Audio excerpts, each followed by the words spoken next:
မင်္ဂလာပါတဦးတော့ကြာ channel ကနေပြန်လဲကြိုဆိုလိုက်ပါတယ်မိတ်ဆွေတို့ Lord of the Rings ရုပ်ရှင်တွေက Hobbit လို့ခေါ်တဲ့လူပူလေးတွေကိုမှတ်မိကြမှာပါသူတို့ဟာပုံမြင်ထဲမှာပဲရှိတယ်လို့ထင်ရပေမဲ့တကယ်တမ်းကဘာပေါ်မှာအထူးသဖြင့်ကျွန်တော်တို့မြန်မာနိုင်ငံမှာတကယ်ရှိခဲ့ပူပါတယ်ဗျကဘာမြောက်ဖြားရေခဲတောင်ဒီချားမှာ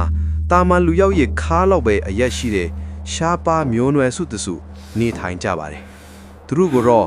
တာယုံလို့ခေါ်ပါတယ်ဒါဟာအာရှတိုက်ရဲ့တစ်ခုတည်းသောလူပုမျိုးနွယ်စုလည်းဖြစ်ပါတယ်ခင်ဗျဒီနေ့မှာတော့မကြခင်မှာကွယ်ဖြောက်တော်မဲ့သူတို့ရဲ့ဝမ်းနည်းစရာသမိုင်းကြောင်းကိုတင်ဆက်ပေးခြင်းပါတယ်ဆိုတော့ဒီတာယုံလူမျိုးတွေကဘယ်ကလာလဲပေါ့နော်တာယုံလူမျိုးတွေဟာ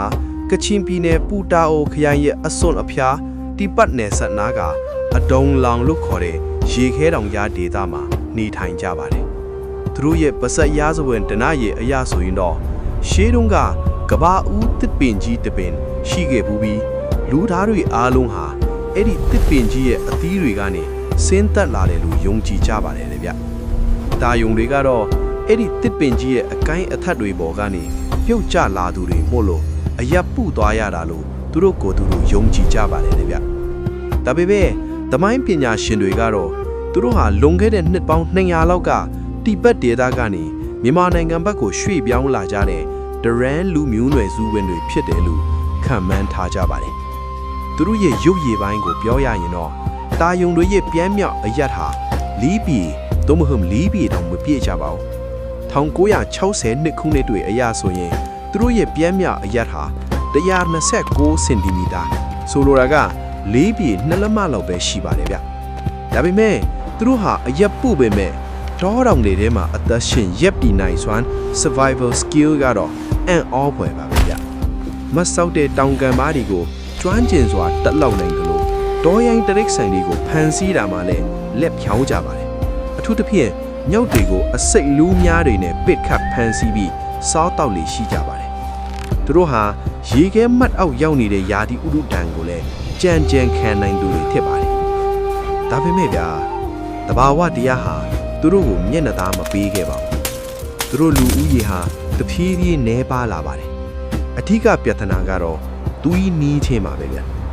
တခြားမျိုးနွယ်တွေနဲ့မရောတော့ပဲသူတို့အချင်းချင်းပဲနှစ်ပေါင်းများစွာအိမ်တောင်ပြူကြရာကနေမျိုးရိုးဗီတဆိုင်ရာဆိုးရိုးကျွေးတွေခံစားလာကြရပါတယ်ဗျမွေးလာတဲ့ကလေးတွေဟာညံရီမမီတာနဲ့ခန္ဓာကိုယ်ပုံပြက်ပါနဲ့ထစ်တာနဲ့ thyroid hormone ချိုးတဲ့ယောဂါတွေကိုမျိုးရိုးလိုက်ခံစားလာကြရပါတယ်ဒီနေရာမှာကျွန်တော်တို့အလေးစားဆုံးနဲ့အဝမ်းနည်းစရာဆုံးအချက်တစ်ခုကိုပြောပြချင်ပါတယ်အဲ့ဒါကတော့တာယုံလူကြီးတွေရဲ့တမိုင်းဝင်ဆုံးဖြတ်ချက်ကြီးပါပဲ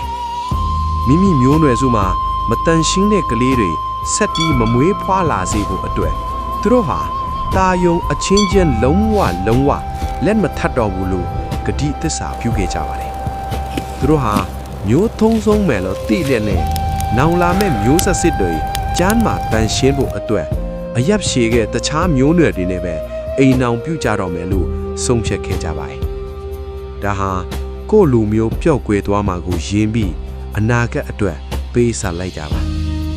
ဒီနေ့ခေတ်မှာတော့လေတာယုံစစ်ဆိုတာလက်ချိုးရည်လိုရလောက်အောင်ကိုရှားပါသွားပါပြီအသက်ရှင်ကြံရတဲ့အနှဲငယ်တဲ့တယောက်ဖြစ်တဲ့ဦးဒါဝိဆိုသူဟာနောက်ဆုံးလက်ချံတာယုံလူပုတယောက်အထည်ထင်ရှားနေပါတယ်သူ့ကိုတွားရောက်လေးလာတဲ့ခရီးသွားတွေရဲ့ပြောပြချက်တွေအရဆိုရင်ဦးဒါဝိဟာအခုချိန်ထိတက်ကြွလန်းဆန်နေစေဖြစ်ပြီးသူ့မျိုးနွယ်အကြောင်းကိုဂုံယူစွာပြောပြလေရှိလေလို့သိရပါတယ်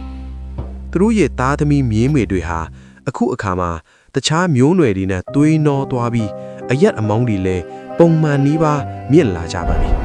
ဒါပေမဲ့မြမမြောက်ဖျားရေခဲတောင်တွေပေါ်မှာဒီချိန်တုန်းကဒီလိုထူးဆန်းတဲ့လူပူလေးတွေရှိခဲ့ဘူးတယ်ဆိုတာကတော့တမိုင်းမှာကြံရစ်နေမှာပါခင်ဗျ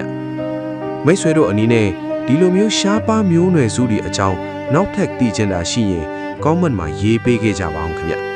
အဆုံးထိလိုက်ပါကြည့်ရှုပေးသူတယောက်ဦးချင်းစီတိုင်းကိုကျေးဇူးအထူးတင်ရှိပါတယ်နောက်ထပ်ဗီဒီယိုမှာပြန်တွေ့ကြပါမယ်